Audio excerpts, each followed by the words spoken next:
Okay, so before actually going directly to the hash code, let's first try to understand what actually is the problem if we don't have hash code in Java. Okay, if we don't have the concept of hash code in Java, what is actually the problem? Why do we need it at all?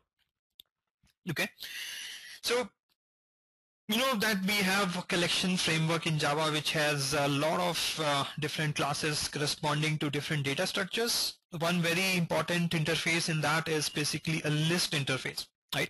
And you will find following classes in the list interface. Namely, the most important one of them are array list and linked list.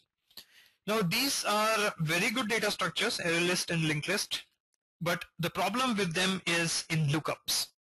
Right, so if you want to basically design a data structure in which you will be just keep on dumping objects, right, and later on you want to query on them that whether a particular object is there inside the structure or not, right, these are not good data structures for doing that. I will illustrate that with the help of an example. All right, so let's come to my screen here. Okay, here let me just change this to array list for now.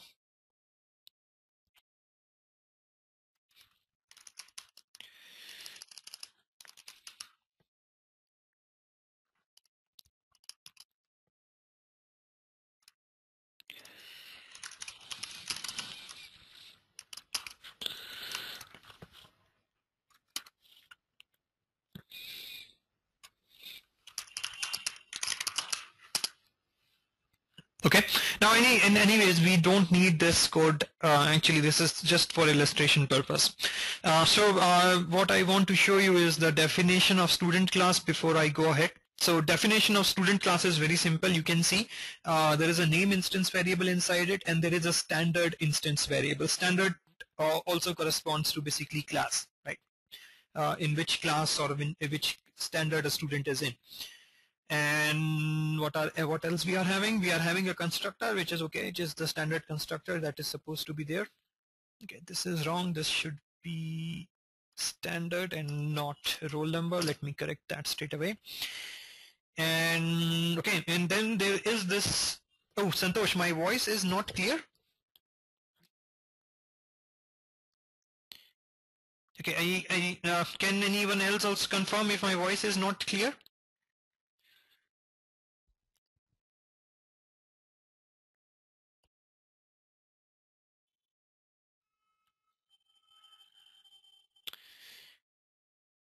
Okay, let me just quickly confirm from people. So, okay, Santosh, I can hear from other people that voice is okay. Okay, so let me know if you're still facing some issues. Let me just try to adjust my headset a little bit. Okay, now is it fine? Is it better?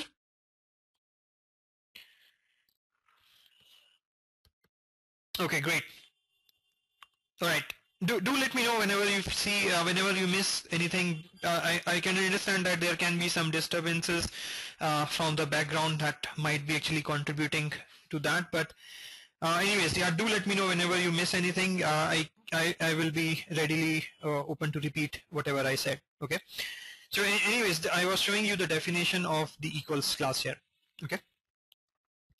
Now let's consider in this notepad screen here that you have the heap, right? You start your JVM and of course the heap is created, right? In this heap, let's say you first of all created few student objects, okay? At 100x you have, let's say, a student whose name is A and he belongs to standard 1. Then at 200x you have another student whose name is B and let's say he also belongs to standard 1. Then 300x C, probably standard 2, 400x. Let me just populate it with few student objects so that we can play around with them.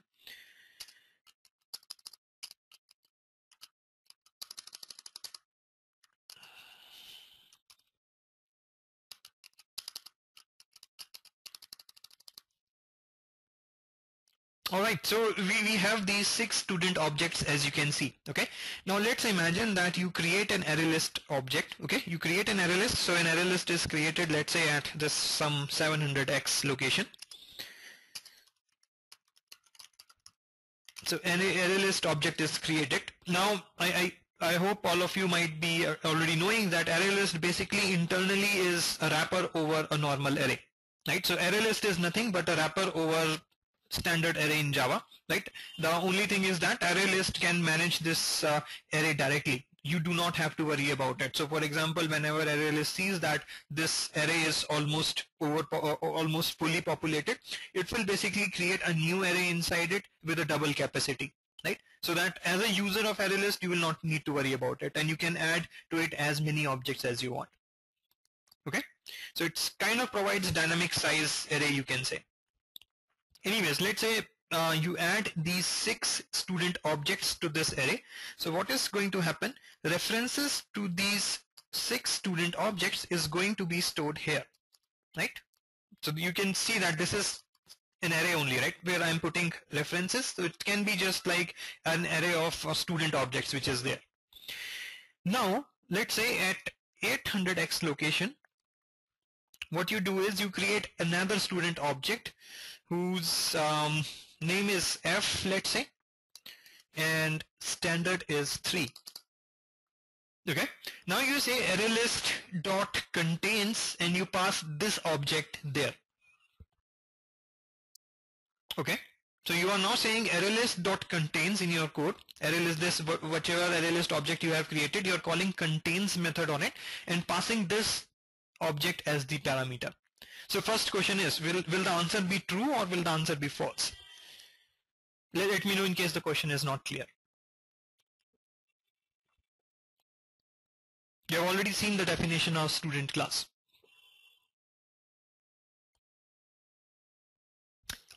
Okay, Pratha, question is something like this. You are seeing that I have created a list of students, right? And I have added some objects to that list, right? Don't worry what I'm adding in this code. Okay, just imagine that I have added these student objects to this list and I have called add 6 times, right? In the end, what I'm saying is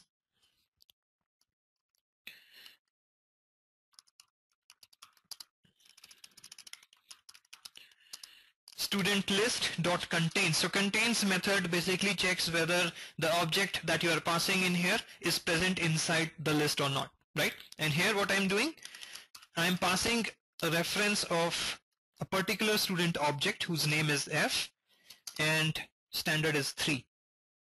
Okay, and you can see that these many student objects have been added to it, right? And this is the object that we are querying it for, right? And I can show you the equals method again. You can see this equals, this is very important. This equals method is very important because everything will depend on this, that whether the student object will be found in the collection or not will depend upon this. So look at this definition of equals method and let me know what will be the answer, true or false.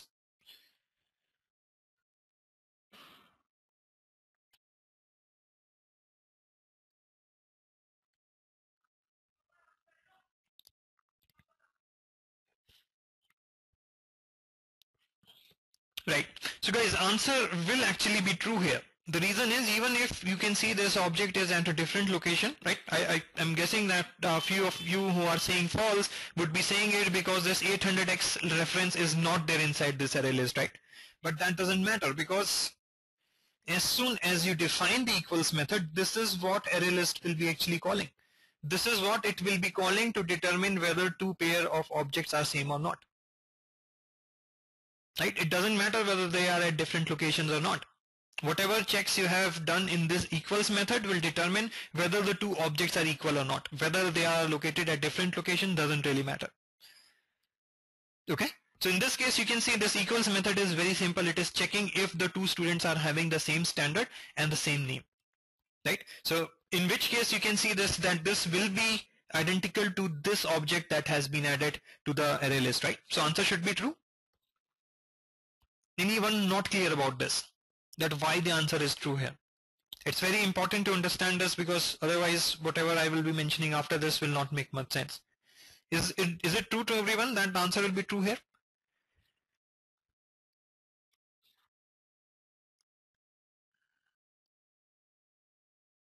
Right? Pratha, is it clear?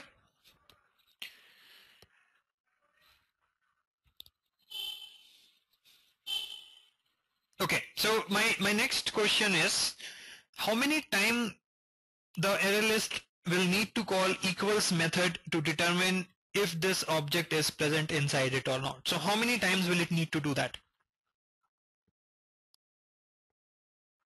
How many times it will need to call the equals method to determine if this student object is present inside it or not?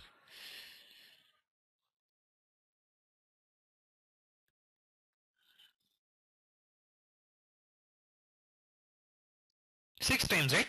Simple answer, 6 times.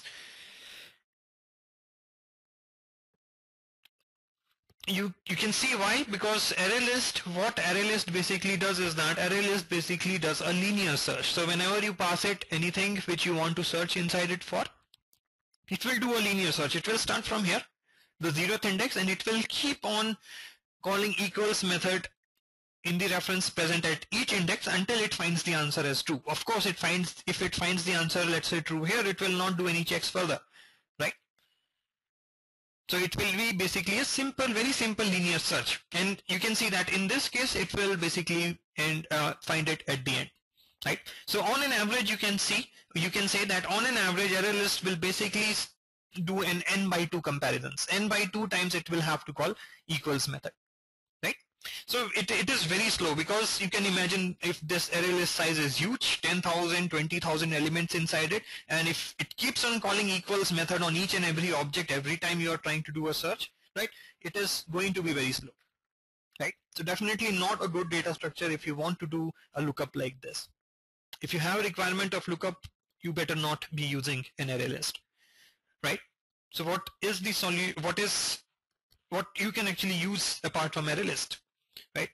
So you can use something called a hash set. Okay, a hash set is very, very quick in terms of lookup operations like this. It is basically ideally suited for that kind of operation. Okay, now let's try to understand how an array list will basically make this exact lookup which we saw here very quick. Okay, how it will make it very fast. So hash set basically uses something called a hash code. Okay, we'll discuss what hash code actually is. Hash code is, you can consider a very simple integer value, right? So there is a hash code method defined inside the object class whose signature is basically this.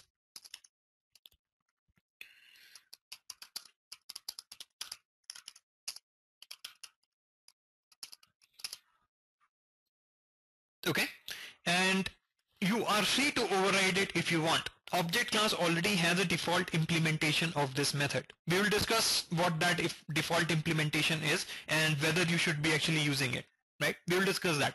But let's start with a very simple implementation of this hash code, which you are actually doing yourself, right, by overriding this hash code method. So what I am doing is I am just returning standard value here. I am supposed to return any int value here, right? So I am returning standard. So for any student object, its standard value will be its hash code for now. Okay? Right? Now let's see how a hash set will basically use this method. Right? Because hash set already knows that each and every object will have this hash code method, as it will be anyways inheriting it from the object class. Right? Now whether you override it or not doesn't really matter for the hash set, because it knows that this method is definitely there in your class, right, in form of an overridden method or an inherited method. Doesn't really matter, because it can anyways call this method in both cases. Right, now let's say we create a hash set at some location like this 900x, okay, just to signify that this is at a different location. Now what hash set is going to do is, hash set is going to use the hash code value, right? It is going to use this hash code value to create buckets inside it, or to create groups inside it, you can say, right? Bucket is the technical term, and group is a term for layman, you can say. right? So what it is going to do is, instead of organizing these references linearly, which ArrayList was doing, it will organize them in form of groups. So students who are having the same hash code value will be placed in the same group or same bucket, and student objects which are having different hash code or having different hash code values will be placed in different buckets or different groups. So how many groups should I be creating inside this hash set? Assume that to this hash set I add all of these 6 student objects. Okay, so how many groups will be created inside this hash set as a result of that? Groups or buckets, whatever you want to call.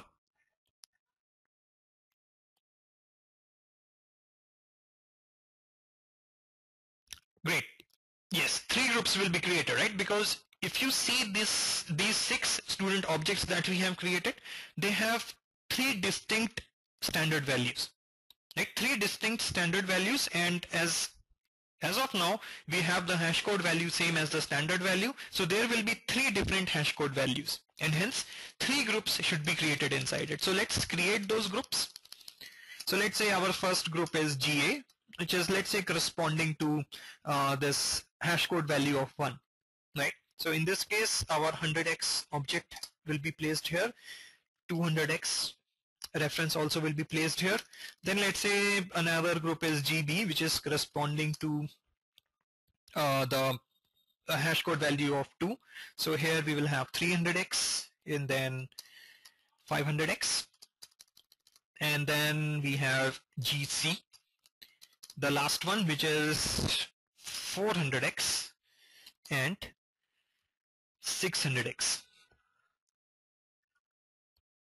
Okay, now this is the structure that is there inside the hash set. Now a hash set, how it is going to determine which bucket a particular object should go to, right? So there is a very quick way in which actually hash set can do that, right? So hash set first of all calculates the hash code value, right, of your object, right, which it can do by just calling your hash code method. So it calls your hash code method, which will give you, let's say, h as the hash code value. Now what it does is that it applies, or it passes this h to a method, let's say, called f, right? A method called f which takes h as the parameter. This is internal to hashset. You don't need to actually worry about it, right? I'm just explaining so that you know how hashset internally works. Now what this f function actually does is that, given this hash code value, it will output you the bucket number that this object should actually go to, right? So this, for example, if you pass it in this case, I can give you for example. So for example, in this case it will say f of 1 is basically GA. Okay, if you pass it f of 2, this is going to be GB, right? And hence you can actually imagine that this function is very quick. So a hash set can very quickly determine which bucket a given object should go to, right? It can very quickly determine that. So now whenever you are given a new object, right? So for example, now if you give the same query to the hash set about this 800x object, right? What is going to happen? It is first of all going to calculate its hash code value, which will come out to be, what is the hash code value going to be for this 800x location object? 3, right? Absolutely, it's going to be 3 because its standard value is 3.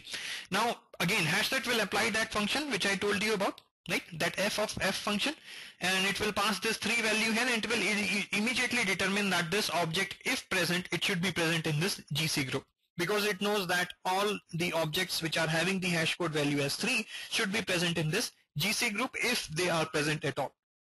At this point of time, it doesn't know whether it is present or not. It just knows that if it is present, it should be present in group GC, right? So you can see that it has already eliminated the 4 objects from the picture. It doesn't need to call equals method on these 4 objects now, right? Because if this object is present, it will be present only in this, otherwise it will not be present, right? So it will take this bucket or group, right, GC, and it will now just act like a linked list or array list, right? That is, it will start from here, right, and it will go on till the end. to as many objects this group is having, right? Calling equals on them, and as soon as it finds the answer as true, it will say true. Otherwise, of course, it will have to exhaust all the groups, all the objects that are there in this group, and then say the answer as false. So how many times it will need to call equals method in this case?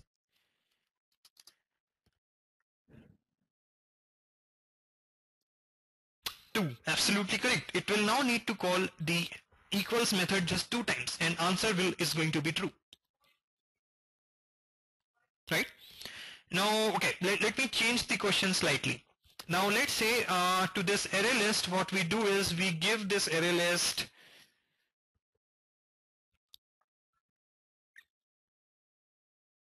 Oh, Eugene. Eugene's question is how does it know the heap address of GC? So Eugene, it actually knows that by that function called f, which I mentioned, right? So what this function is actually doing is this function is taking the hash code value and it is outputting the memory address of that bucket or group. Okay. Now how that function is implemented definitely is out of the scope of this session because we can't discuss that in just few minutes, right? You can just imagine that there is a simple function, right, which basically takes some value, integer value, which is a hash code value, and it gives you the bucket number. No, it doesn't take that much time. It doesn't take that much time as your equals method call or something like that. Very simple. This f method I can actually tell you about is something like a modulo operation, right? So let's say if you know that the total number of buckets that there can be in your system is let's say 8, right? Then what you can actually do is you can actually have a modulo 8 method, right? Function could be modulo 8. So for example, if your hash code value is 4, you will know that it should actually go to bucket 4. If this comes out to be 9, 9 modulo 8 is what? 1, right? So this should go to bucket 1. So every object will be mapped to one of these buckets, one of these 8 buckets, right? So this is a very quick method. You don't need to worry about the timing or performance of this method. Like you can basically literally just ignore this as far as performance is concerned. Nasir's question is there a book reference to know the internal functionality if possible? So Nasir, for that I think the best reference would be the JVM specification itself. I think that would be actually best because in most books that you will find, they will actually not clearly mention about this function which is actually there. Okay, because this is internal, you actually don't need to worry about it at all. Right, but still, if you actually want to study more about it, I think it's better to actually read the specification of the JVM for that particular area. Right, and of course it can change from slightly from one JVM to another, right? But the functionality as a user that you are getting, you don't need to worry about it, whatever internal implementation is there. But I have actually mentioned you a very quick or sample implementation, right? That modulo method. Right, so each JVM will be having a slight variation of this only. This is what is basically actually used in these kind of methods, right? But a slight variation of it to accommodate more buckets and, you know, just give the objects a bit of randomness as well. Anyway, so now let me change this 800x location object to F4.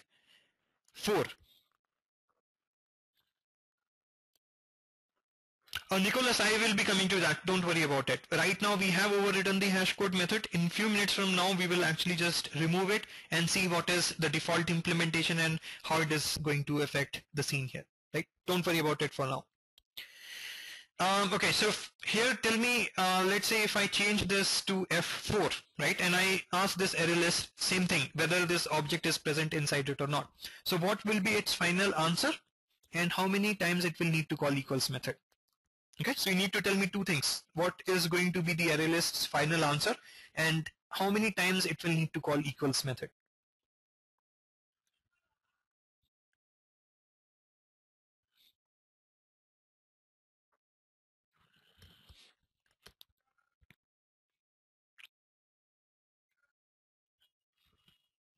Alright, so for array list it is going to be false and 6. Right?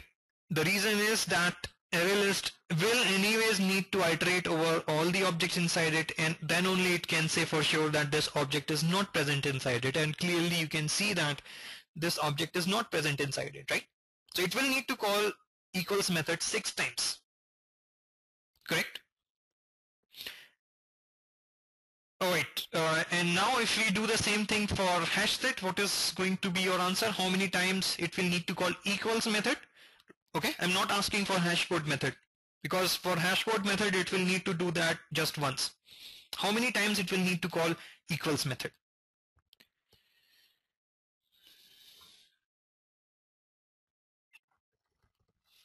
Alright, so for in the case of hash set, as of now it will need to call the equals method 0 times, because as soon as it calls the hash code method, it will see that there is no group inside it corresponding to that hash code. Right, so it doesn't need to call any equals method. It will find out that there is no group bucket corresponding to this particular object. Okay. Now let me change this slightly. Let me change this to F2. Okay. I think for array list it's still going to be false and 6, right? Correct. What is it going to be hash set? I hope all of your answer is still false. But how many times it will need to call equals method now? Great, I think all of you are actually getting it. So it will be false too, because this time it will end up in this group B, right, GB, and here it will need to call equals method 2 times, and then only it can say that, okay, this object is not present inside me. Okay, great. So I think we are fine till now. Let me change the implementation of hash code slightly. Right, so just one small variation to this hash code method, and after that we are just going to remove it totally. Okay, so let's say I fix this hash code value as 5. Okay, I fix this hash code value as 5. I'm not going to change it now. This is going to be fixed as 5 for each and every student object. Okay, it is not going to change now, as you can see. So how is the scene going to change here? How many groups are going to be there inside this hash set? And is it good or is it bad?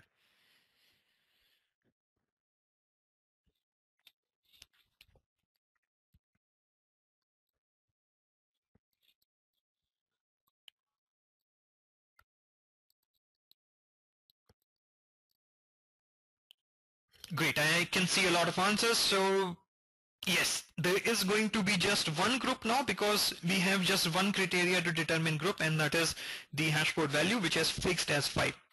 So each time the hash set calls that function f, which determines which bucket of object should go to, it will be calling that method with same parameter, right? F of 5. Right? So that function which was there, f, right, which takes the parameter and outputs the bucket number, right? For this time it will always be 5, so it will always land up in just one bucket, let's say called GA. Right, so what are we going to have? We are going to have GA, and in this we are going to have all the student objects.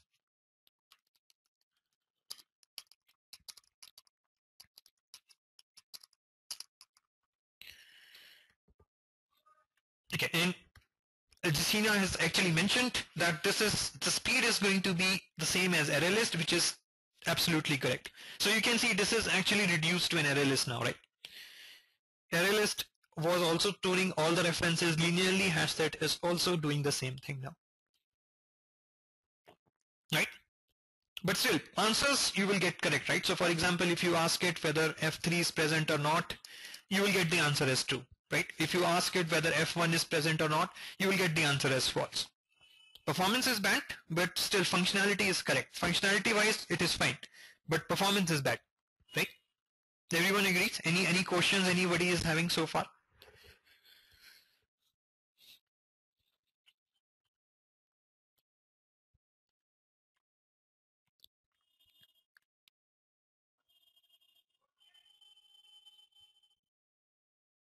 Okay. So now let me come to the scenario when this hash code method is not implemented at all. Now when this hash code method is not implemented at all, you are inheriting this hash code method from the object class directly. You are not overriding it, so you are getting whatever implementation is there in the object class. Okay. Okay, before that, there is one question from Eugene. Does hash code matters for non-hash code collections? So Eugene, no, it doesn't matter. So for example, if you know that your class or objects of your class are not going to be stored in hash set, so in set or map, right? You can actually ignore the hash code method for that purpose. Okay, so it doesn't matter for other non-hash collections like array list and linked list, priority queue, etc. For all those, this hash code method doesn't matter because set and map implementations will only be calling this hash code method. Alright, so Debashi's question is, what is the time complexity of hash code? So time complexity of this hash code is basically hash code method or lookup for the hash set is basically constant time. It doesn't changes with the number of the increase in the size of the hash set, right? As opposed to an array list. For array list, the time complexity is order n. That is, the more number of students you add to it, the more time it will actually take, right? Proportional to the length of the array list. But that is not the case with hash set. With hash set, it is basically considered as a constant time. But of course, everything depends upon what is your implementation of hash code. Okay, so Devashish, I'm basically telling this complexity for basically a well-defined hash code method, in which case there are very few objects in each group, right? So each group there are a large number of groups inside the hash set, and all the objects are uniformly distributed over each group, right? So this is what I'm telling time complexity about. Because otherwise the time complexity will certainly depend upon your hash code implementation. For example, if you return if you return a simple value as constant value here, right? In this case, basically the time complexity is going to be, what is going to be the time complexity if we return a constant value?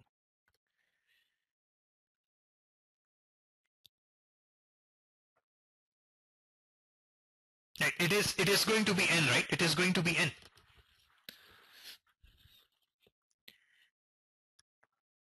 Okay, Santosh's question is, what is the difference between size and capacity? Santosh, so size is definitely referring to how many objects there are in that particular collection right now. Okay, whether you call it on array list or any other collection, it will just give you the number of objects there are in that are in it right now. And capacity, I'm not sure, but it actually refers to the current capacity of that collection. Meaning, what is the current capacity of that collection to actually hold the number of objects, after which it will resize itself. So for example, you can actually define some initial capacity of an array list, right? Maybe let's say 20, right? So what is going to happen until you reach some load factor corresponding to it? So there is something called load factor also, maybe 75% or 80%. I'm not sure what is the default value. As soon as you reach that percentage of capacity, load factor percentage of capacity, array list will resize itself, okay, by changing the internal array.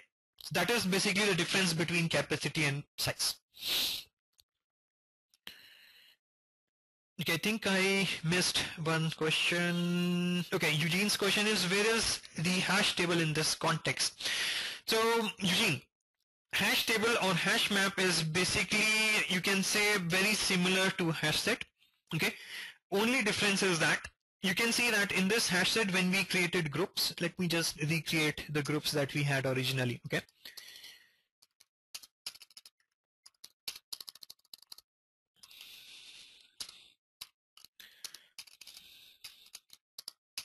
so this applies basically for hash maps as well. Like hash table and hash map are basically identical. Only difference between those two is that all the methods of hash table are synchronized. Right, so hash table is a thread safe class, you can say. Okay, let me just add things here. GC is what? How many objects in this? 400x and 600x. This is going to be 500x. Sorry about that. Right. So this is how a hash set looks like, right? If you change it to a hash table or hash map, what is the difference? Instead of storing just a key, right? So you can consider this as a key that you are storing. Okay, this is just a simple key that you are storing. right? A hash table or a hash map will additionally store a value with this key as well. So there is going to be a value paired up with this key. So for example, with this 100x, there can be a value which is present at, let's say, 550x location, right? With this 200x, there can be a value which is basically null, right? No value is associated with it. This 300x, you can actually have some value which is at 950x. Right, so each and every key will be associated with some value. So if you can get to the key, the value will be stored adjacent to it. That is, you can get it immediately. If you know the location where the key is, you can immediately get the value corresponding to that. Right, so this is only the difference between a hash table and a hash set. It works exactly the same way. The hash code is calculated on the key. You get to the bucket, right? You find where the key is, and then you can immediately get the value associated with it as well. The value is not used for hash code calculation. It is just sitting there along with key as an extra information, you can say. That's it. It doesn't participate in any hash code calculation or anything like that, or in determination of buckets or group. Okay, hope this makes sense.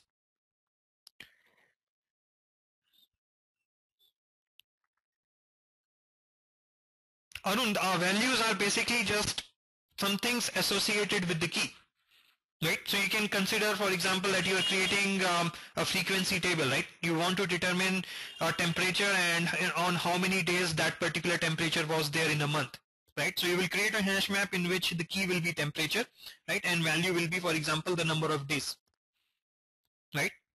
So that you can quickly do a lookup and say, for example, how many times this temperature we observed in a month, right? In January sometime, something like that, right? So that is basically the purpose of storing values with the key. They definitely must have some relation with them, right? Logical relation between them. Otherwise, it doesn't make sense to actually store them together. Right, guys, let me just quickly come to the hash code removal of this hash code. I think one more comment from Arun. Yes, Arun, duplicate values are allowed, but duplicate keys are not allowed. Okay, you can imagine there cannot be duplicate keys, right? Otherwise, they will end up in the same bucket, and how will a hash set or hash map know which key you are actually asking, right? Keys have to be unique, but values can be duplicate. Now, when you do not define the hash code method, you get the hash code method from the object class, and the implementation of the hash code method in the object class is such that you can say that it returns a unique value for each object that is there at different location in the heap. Okay, or to simplify it further, you can say that it returns a value proportional to the memory address. Okay, you can say that it returns a value proportional to the memory address, so that any object that is at a different location in the heap will always have a different hash code value than any other object which is again at a different location in the heap. Okay, so unique value for each object that is at a different location. So based on this, can you tell me how many groups will I be creating in this hash set now?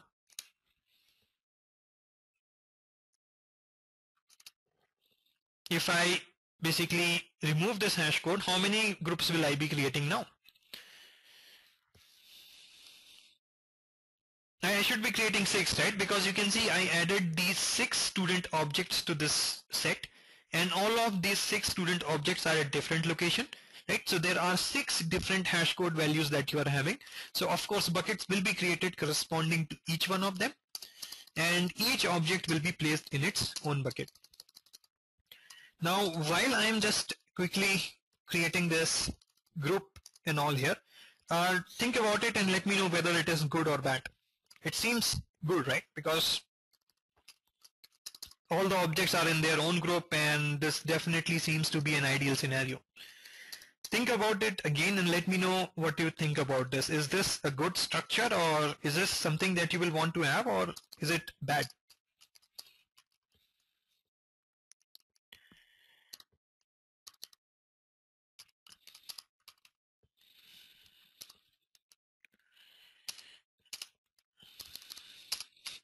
Mark, I'm just going to take 2 or 3 more minutes, okay? And then I will just wrap this up. Sure. Alright, so I can see a few comments from Devashish. It seems like an error list. So no, Devashish, this is definitely not like an error list. In fact, it's very fast. Searching is going to be very fast in this. Okay, because you can see that how will hash set operate. It will immediately get to know which bucket it needs to go to by applying that function f, right? And after that, it will need to call equals method on just one object. So searching is very fast. Insertion is also very fast.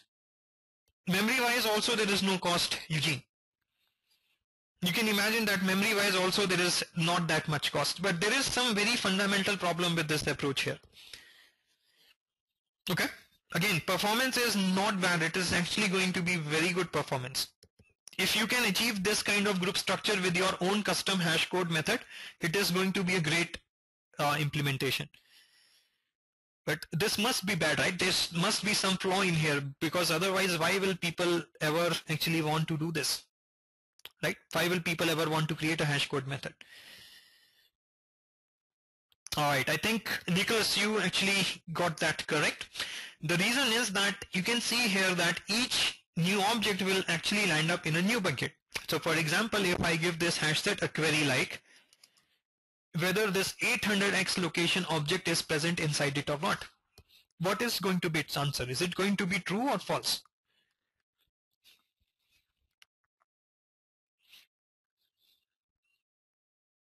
Devashish, think about it again. What is going to be the hash code value corresponding to this 800x location? As I said, it's going to be proportional to memory address, right? Because right now we are not overriding the hash code method.